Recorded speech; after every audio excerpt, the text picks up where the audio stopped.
राजा और उसकी 4 रानियों। एक राजा को 4 रानियां थी।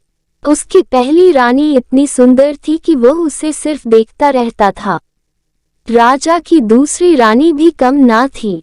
वह इतनी सुंदर थी कि वह हमेशा उसे पास में लेकर बैठता था।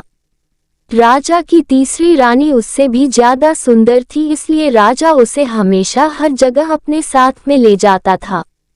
हाँ, राजा की चौथी रानी की तरफ राजा ने कभी ध्यान नहीं दिया। ना उससे प्यार से बातें करता था, ना उसे कहीं लेकर जाता था।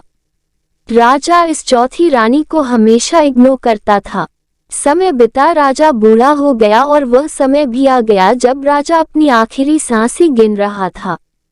अपने आखिरी समय में राजा ने अपने पहले रानी को अपने पास बुलाया और पूछा कि क्या वह उसके साथ मरने के बाद भी जाएगी। रानी ने साफ साफ मना कर दिया और कहा वह राजा के साथ कहीं नहीं जाने वाली। राजा को बड़ा दुख हुआ। फिर राजा ने दूसरी रानी को अपने पास बुलाकर यही सवाल किया। दूसरी रानी ने राजा से कहा कि वह शमशान तक उसके साथ जाएगी, उससे आगे नहीं। राजा को अपनी तीसरी रानी से बड़ी आस थी। उसने तीसरी रानी को भी जब यही सवाल किया तो तीसरी रानी ने कहा कि वह राजा के मरने के बाद किसी और के साथ चली जाएगी। राजा अपनी तीनों रानियों का जवाब सुनकर बड़ा दुखी था और सोच रहा था कि जिनके पीछे उसने अपनी सारी जिंदगी लगा दी वही उसका साथ देने के लिए तैयार नहीं है, तो चौथी रानी जिसे उसने कभी महत्व नहीं दिया वह क्या साथ देगी। चौथी रानी खुद ही राजा के पास आई और राजा के बिना पूछे ही उससे कहने लगी कि वह हर उस जगह जाएगी जहां राजा जाएगा। स्वर्ग हो या नर्क, कोई भी प्राणी का जन्म हो, वह कभी राजा का साथ नहीं छोड़ेगी।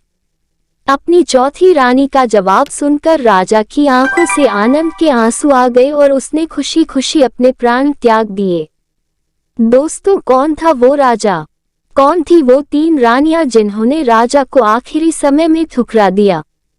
और कौन थी वह चौथी रानी जिसने इतना ठुकराए जाने के बाद भी राजा का साथ अंतिम समय तक दिया?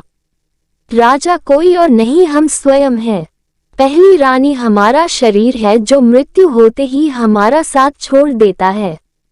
दूसरी रानी हमारा परिवार, रिश्तेदार या समाज जो शमशान भूमि तक साथ देता है। तीसरी रानी जो मृत्यु के तुरंत बाद किसी और के साथ चली जाती है, वो हमारा धन प्रॉपर्टी है। अब सोचिए चौथी रानी कौन होगी जो हमेशा हमारे साथ जाएगी और जिसको हम कभी महत्व नहीं देते। वो रानी है सद्भावना और निस्वार्थ भाव से किए गए पुण्य कर्म।